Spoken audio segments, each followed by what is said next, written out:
ये जो समाज में तनाव फैल रहा है, इस तनाव को खत्म करिए। अगर मेरी गर्दन चाहिए, आप बताइए, मैं अपनी गर्दन आपको दे देता हूं।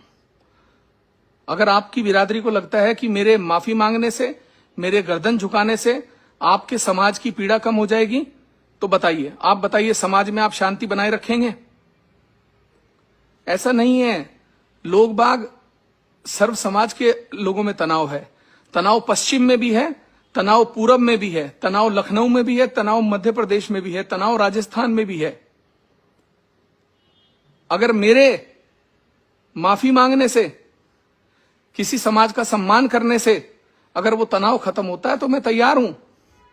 मैंने तो कल भी कहा था, कल एक बात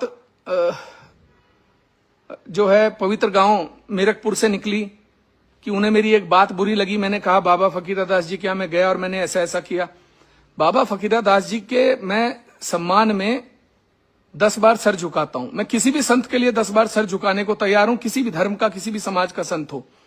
और अगर बाबा फकीरदास जी के सम्मान में किसी को लगता है मेरे से कोई गलत बात निकल गई है, जबकि मैंने नहीं कही है, मैंने अपनी आस्था की बात की है, मैं बाबा फकीरदास जी से भी माफी मांगने को तैयार हूं। मैं बाबा फकीरदास जी से माफी मांगता हूं अगर बाबा फकीरदास जी के उसमें कोई बात ऐसी लगी हो। मैंने कही नहीं है, लेकिन मैं सर्व समाज में शांति के लिए अपील करता हूं। मैं पश्चिम के लोगों से अपील करता हूं कि शांति बनाए रखें। जब लड़ाई झगड़े होते हैं, जब दंगे होते हैं, उपद्रव होते हैं, हर पक्ष के व्यक्ति का नुकसान होता है, हर बिरादरी के पक्ष का नुकसान होता है। हमारे युवा, हमारे बच्चे, जब वो छोटी छोटी उम्र के बच्चे जब ऐसी लड़ाई झगड़ों में, ऐसे दंगों में कूदते हैं, तो पता नहीं कितने घर अनाथ होते हैं। मैं नहीं चाहता, मैं गंदी राजनीति नहीं करना चाहता, और मुझे ऐसी राजनीति करनी भी नहीं जिस राजनीति में मुझे लोगों की बलि देनी पड़े, मुझे लोगों को शहीद कराना पड़े, मुझे लोगों को सड़क पर उतारना पड़े। मुझे नहीं करनी ऐसी राजनीति। आप समाज की बात कर रहे हैं, मैंने सार्वजनिक कहा है, अगर किसी एक समाज को तकलीफ हुई है मेरी बातों से, मैं उनसे कह सकता हूं कि ठीक है, मेरे शब्दों से अगर आपको परेशानी है तो मैं आपसे माफी मांगने को तैयार हूं। लेकिन मैं अपनी मां के अपमान की मां के लिए झुकूंगा नहीं। मैं अपनी गर्दन कटवा दूंगा, मैं अपनी मां के अपमान के लिए झुकूंगा नहीं। अगर आप मेरी मां को रखेल कहेंगे और आप चाहेंगे उसके बाद मैं अपनी गर्दन झुका दूं, मैं झुकाऊंगा नहीं। मैं बाबा फकीरदास जी के मंदिर में गर्दन झुका सकता हूं, मैं बिरादरी के सामने झुका सकता हूं, मैं प्रणव सिंह के सामने गर्दन नहीं झुकाऊंगा। उस आदमी ने मेरी मां का अपमान किया है, मेरी मां से वो माफी मांग लें, वो कह दें कि हां आपकी मां मेरी मां जैसी है। अरे लोग सीमाओं पर अपनी जान दे देते हैं, लोग 25-50 हजार सैलरी होती क्या है, कुछ भी नहीं होती, लेकिन फिर भी मन में जो एक व्यक्ति के जो एक फौलाद की ताकत होती है, जो मन में एक मातृशक्ति के प्रति जो मन में आदमी के ताकत होती है, वो कहता है कि मैं अपनी जान दे दूंगा, मैं शहीद हो जाऊंगा, मैं बॉर्डर पर अपनी जान दे दूंगा, अपनी मातृभूमि की रक्षा करूंगा। जब लोग अपनी मातृभूमि की रक्षा करने के लिए इतनी बड़ी बात कर सकते हैं, शहीद हो सकते हैं, मैं अपनी मां के सम्मान के लिए अपनी गर्दन कटा सकता हूं। मैं झुकूंगा नहीं, फिर कह रहा हूं, मैं झुकूंगा नहीं। बिरादरी की बात है, मैं सार्वजनिक बिरादरी से कहता हूं, ठीक है मैं माफी मांगता हूं आपसे, लेकिन मैं किसी एक व्यक्ति के आगे झुकूंगा नहीं। बिरादरी मेरी भी है, मैं सड़क पर नहीं हूं, मेरी बिरादरी भी यहां से शुरू करके पूरे देश के अंदर है, और मैं एक बिरादरी का नेता नहीं हूं। मैं फिर आपसे कहना चाहता हूं, मैं सर्व समाज का नेता हूं। इस हरिद्वार जनपद में हर विधानसभा में 10-20 हजार लोग मुझसे प्यार करते हैं, मुझे चाहते हैं। मैंने लोकसभा का चुनाव लड़ा था, हर विधानसभा में लोगों ने मुझे प्यार दिया है। मेरे मन में जाति बिरादरी नहीं है, मैं जाति बिरादरी की बात नहीं करता, मुझसे नहीं हो सकती। और जिस दिन मुझे यह बात करनी पड़ेगी ना कि मुझे एक बिरादरी को एक आंख से देखना पड़ेगा, उस दिन मैं राजनीति छोड़ दूंगा। ईश्वर ने मुझे बहुत कुछ दिया है, राजनीति से मेरे घर में पैसा नहीं आता, लेकिन मैं फिर आपसे कहना चाहता हूं, जो लोग पूर्व से लेकर पश्चिम तक, जो लोग सहारनपुर, देवबंद, मुजफ्फरनगर, मेरठ, ये जो युवा परेशान हैं, मैं फिर कह रहा हूं, एक चिंगारी जब निकलती है ना, वो कब देश में फैल जाती है किसी को पता नहीं चलता। उससे कब बड़ी आग तबाही लाती है किसी को नहीं पता चलता। हम लोगों को नेताओं की वजह से समाज का सौहार्द नहीं बिगाड़ना चाहिए।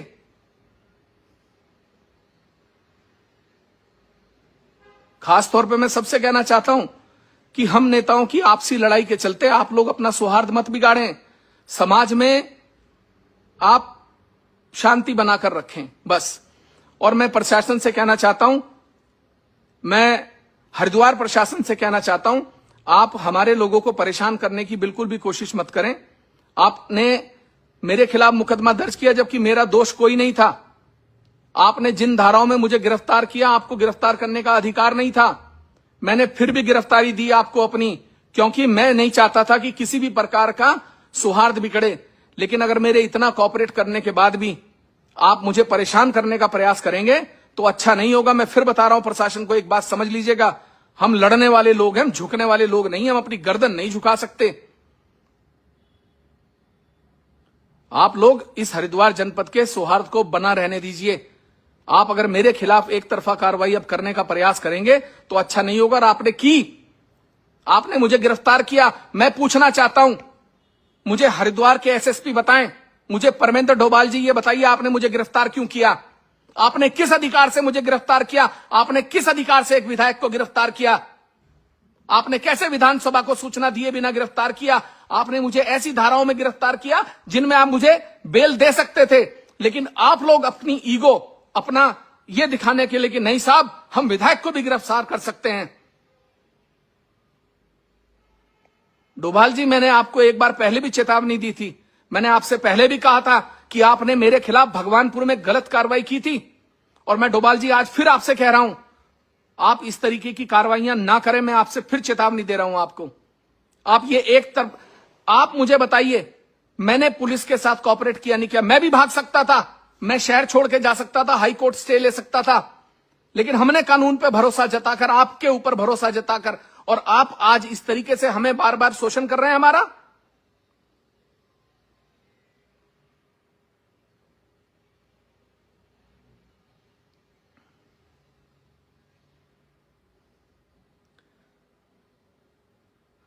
अरे मेरे मन की पीड़ा किसी ने सुनी है?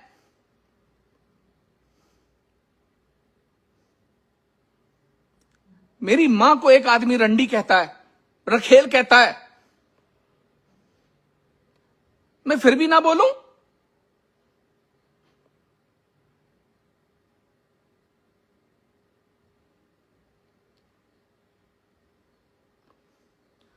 कुछ लोग कह रहे हैं कि तमंचा लहरा रहे थे, हम पे टिप्पणियां कर रहे हैं। अरे तमंचा क्यों नहीं लहराएंगे? जब तुम्हारी मां को कोई भागी हुई रखेल कहेगा तो तमंचा नहीं लहराओगे तुम?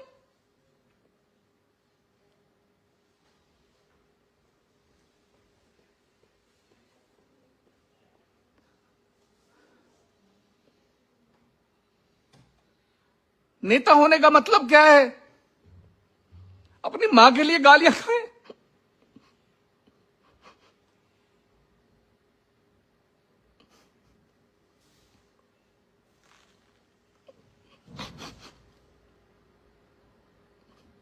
अपनी मां को रंडी कहलवाएं?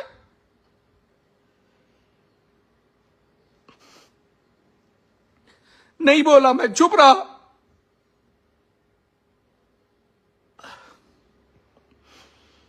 कोई बात नहीं यार, हम कुछ गलत कदम उठाएंगे, लोगों में, समाज में गलत संदेश जाएगा, लोग आपस में खूनी वार करेंगे, एक दूसरे के दुश्मन हो जाएंगे। चुप रहा, कोई बात नहीं यार। उन शब्दों को देखा आपने? आप कहते हो एक एक मंत्री के घर से एक सुंदर औरत को भगाकर एक आदमी ले गया और कमरे में बंद करके घपाघप किया और एक नाजायज औलाद पैदा हुई। इन शब्दों के बाद भी ना बोले हम?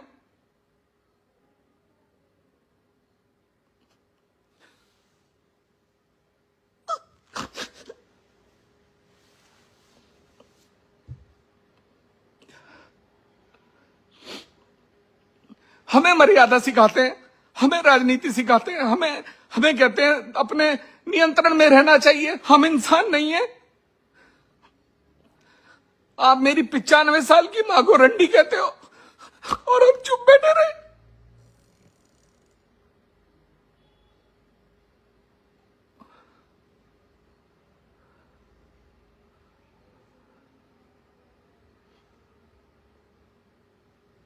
अरे अपने ऊपर रख के देखो, तुम्हारी मां को कोई रंडी बोलेगा, तुम्हें नाजायज औलाद बोलेगा तो दुख नहीं होगा? अपनी पीड़ा 4 दिन तक अपने मन में रखी, चुप रहा, बोला नहीं कि चलो समाज में माहौल खराब ना हो, समाज में माहौल खराब ना हो। हर जगह से मार देंगे, काट देंगे। अरे किसे काट दोगे? मैं डरता नहीं हूं किसी से, ध्यान रखना बात को। और जब मां के सम्मान की बात आती है तो आदमी झुकता नहीं है, अपनी गर्दन कटा लेता है। और मैं भी कटाने को तैयार हूं। मुझे डराने और धमकाने का प्रयास मत करिए, बस मैं इतना कहना चाहता हूं। मैं ज्यादा नहीं बोलना चाहता, पता नहीं क्या बात मुंह से निकल जाए, किस बात को पकड़ लें, क्या कहने लग जाए। बिरादरी बिरादरी बिरादरी, मैंने राजनीति शुरू की थी कि चलो सर्व समाज की बिरादरी काम करेंगे, सर्व समाज का काम करेंगे। कोई जाति नहीं देखी, कोई बिरादरी नहीं देखी। कश्यप, दीवान, सैनी, गुज्जर, दलित, चौहान, सबके काम किए, सबके लिए खड़ा रहा, सबकी मदद की।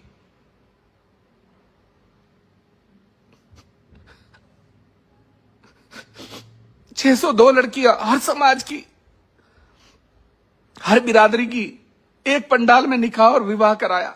नहीं यार, सर्व समाज की बात करेंगे, एक नई राजनीति करना चाहेंगे। मुझे भी घसीट दिया उसी में।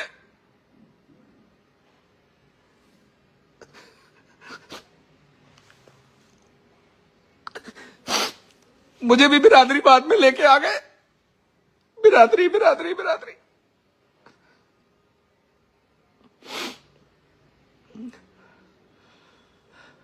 बस बिरादरी बिरादरी बिरादरी। अरे यार, क्या सोच के राजनीति में आया था? क्या जरूरत पड़ी थी मुझे आने की? कोई जरूरत नहीं थी मुझे इस राजनीति में आने की, इस गंदी राजनीति में आने की।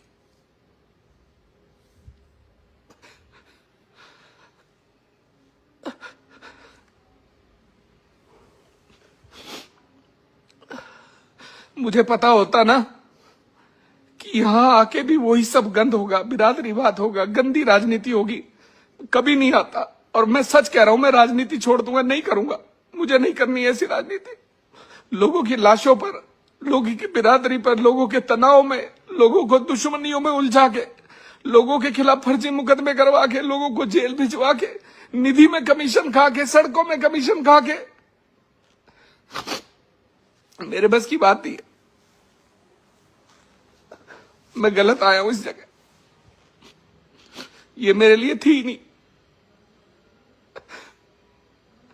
4 दिन तक अपनी मां के दर्द की पीड़ा को अपने गले में, अपने अंदर, अपने दिमाग में, अपने दिल में दबा के बैठा रहा। कोई आदमी आए, सड़क पे चलता हो, मुझे कह दे तेरी मां रंडी है, तेरी मां रखेल है, लोग मुझे ज्ञान देते, तुमने पिस्टल लहरा दिया, तुमने ये कर दिया, तुमने देवभूमि में ऐसा कर दिया। अरे अपने ऊपर डाल के देखो, अपने ऊपर डालकर देखो। जब तुम्हारी मां को कोई रखेल कहेगा ना, तुम्हारी मां को भागी हुई औरत कहेगा, तुम्हें नाजायज औरत कहेगा, तब तुम्हें पता लगेगा पीड़ा क्या होती है। अब मैं डोभाल जी कहना चाहता हूं, आपसे कहना चाहता हूं, मैं, अगर मेरी गिरफ्तारी आपको करनी है, आप कर लीजिए। आपको जहां बुलाना है बुला लीजिए, मैं आने को तैयार हूं। मैं समाज में ये तनाव नहीं चाहता। मैं नहीं चाहता समाज में किसी भी प्रकार का तनाव। आप मुझे बताइए, मुझे कहां आना है, मैं आके गिरफ्तारी देने को तैयार हूं। बताइए।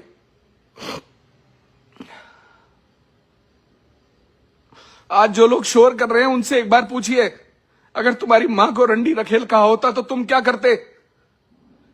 अरे कभी उनसे भी तो पूछो। अरे तुम तो महल महल महल कर रहे हो। क्या मां से बढ़ के महल होता है? मां से बढ़ के कोई विरासत होती है? क्या मां से बढ़ के इस धरती पे कुछ है? तुम्हारे लिए महल होगा, मेरे लिए मेरी मां बड़ी है।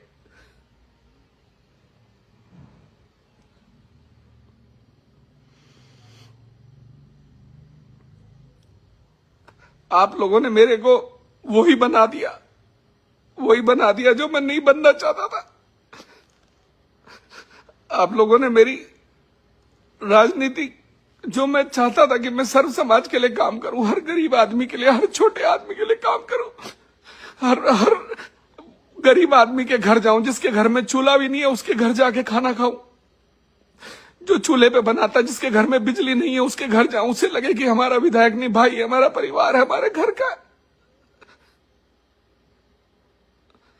पर आप लोगों ने मुझे घसीट लिया, उसी गंदगी में घसीट दिया आप लोगों ने मुझे, मैं जिससे बचता रहा 3 साल तक।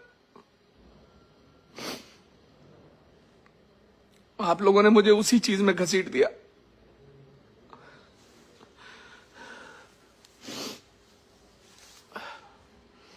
और मैं मीरकपुर वालों से कहना चाहता हूं, बाबा फकीरादास जी मेरे लिए बहुत सम्मानित है, मैंने उनका हमेशा सम्मान किया। मेरे तो कार्यालय में उनकी प्रतिमा भी लगी हुई है। मेरे साथ आपके समाज के बहुत सारे लड़के जुड़े हुए हैं। मैं बाबा फकीरादास जी को, अगर मेरे शब्दों से कहीं भी कोई आहत है तो मैं बाबा फकीरादास जी से भी माफी मांगता हूं। और मैं सभी लोगों से कहना चाहता हूं कि आप लोग अपने बीच में ये सामाजिक तनाव खत्म कर दीजिए। मैं आप सबसे माफी मांगता हूं, जिसको भी मेरे शब्दों से तकलीफ हुई, जिसको भी मेरे शब्दों से दुख हुआ हो, मैं उन सबसे माफी मांगता हूं। पर ये लड़ाई खत्म करिए, मुझे नहीं करनी। मैं कमजोर नहीं हूं, मैं लड़ सकता हूं। मैं वो आदमी हूं जो 150 मुकदमे झेले हैं। जिस आदमी ने फरारियां काटी है, जो आदमी सरकारों से लड़ा है, जो आदमी कभी टूटा नहीं। आज मैं टूट गया। मैं अपनी मां के लिए कुछ नहीं कर पाया। क्या कर पाया? नहीं कर पाया कुछ। तो मुझे ऐसी राजनीति नहीं करनी। और बस मैं आप लोगों से माफी चाहता हूं और मुझे माफ कर दीजिए। मैं दोबारा मुझे राजनीति नहीं करनी। बस मैं आपसे सबसे ये कहता हूं। बहुत बहुत धन्यवाद।